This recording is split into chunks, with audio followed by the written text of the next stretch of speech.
So exercise 5.8 question number 6 है।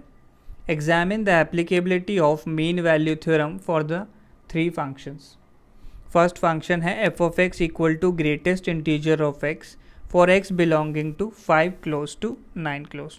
तो एक एक करके तीनों फंक्शंस के लिए एमवीटी की एप्लीकेबिलिटी हम लोग चेक करने वाले हैं। तो पहला function greatest integer of x है और इंटरवल दिया हुआ है 5 क्लोज टू 9 क्लोज। तो ग्रेटेस्ट इंटीजर फंक्शन के बारे में आपको पता होना चाहिए कि ये फंक्शन डिसकंटिन्यूस होता है कहाँ कहाँ पे, एट ऑल इंटीजर्स, हर एक इंटीग्रल वैल्यू पे डिसकंटिन्यूस होता है। अच्छा, डिसकंटिन्यूस है एट ऑल इंटीजर्स तो हम डेफिनेटली बोल सकते हैं कि function is non differentiable, non differentiable at all integers. अगर डिसकंटिन्यूस है तो डिफरेंशिएबल भी नहीं होगा। अच्छा, इस इंटरवल 5 क्लोज टू 9 क्लोज में बात करें तो किन इंटीजर्स पे फंक्शन डिसकंटिन्यूस होने वाला है? At x is equal to 6, 7 and 8। तो तीन जगह फंक्शन डिसकंटिन्यूस है।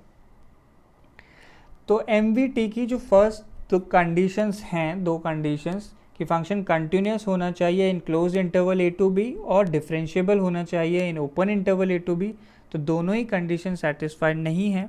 तो हम बोल सकते हैं कि एमवीटी इज़ नॉट एप्लीकेबल। दोनों कंडीशंस को ये सेटिस्फाई नहीं कर रहा है। सेकंड फंक्शन पे आते हैं। सेकंड फंक्शन क्या है? F of X equal to greatest integer of X ही है और इंटरवल है -2 close to 2 closed. Interval change किया है, फंक्शन बिल्कुल सेम रखा है। तो हमें तो पता है कि फंक्शन डिसकंटिन्यूस है at all integers, her integer पे डिसकंटिन्यूस है। तो इंटरवल चेंज करने से हमें कोई फ़र्क नहीं पड़ने वाला है। इस फंक्शन की हम बात करेंगे तो ये फंक्शन डिसकंटिन्यूस होगा एंड नॉन डिफरेंशिएबल भी होगा, या नॉन डेरिवेबल भी लिख सकते हैं, कोई भी एक टर्म यूज़ कर लें। Not discontinuous and non differentiable at all integers. तो इस रेंज में कौन कौन से इंटीजर्स आ जाएंगे अंदर? -1, 0 और 1। तो हम लोग बोल सकते हैं कि एमवीटी इज़ नॉट एप्लीकेबल क्योंकि दोनों कंडीशंस जो हैं सेटिस्फाइड नहीं है। थर्ड फंक्शन पे आते हैं।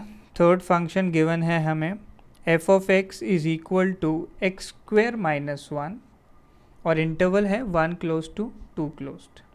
x belongs from 1 close to 2 closed। तो x स्क्वेयर -1 तो क्या है? एक पॉलिनोमियल फंक्शन है। पॉलिनोमियल फंक्शन क्या होता है? हर जगह कंटिन्यूस होता है और हर जगह डिफरेंशिएबल होता है। तो हर जगह कंटिन्यूस होता है तो हम बोल सकते हैं कि 1 क्लोज टू 2 क्लोज में भी कंटिन्यूस होगा और हर जगह डिफरेंशिएबल होता है। इसका मतलब 1 ओपन टू 2 ओपन में भी डिफरेंशिएबल होगा।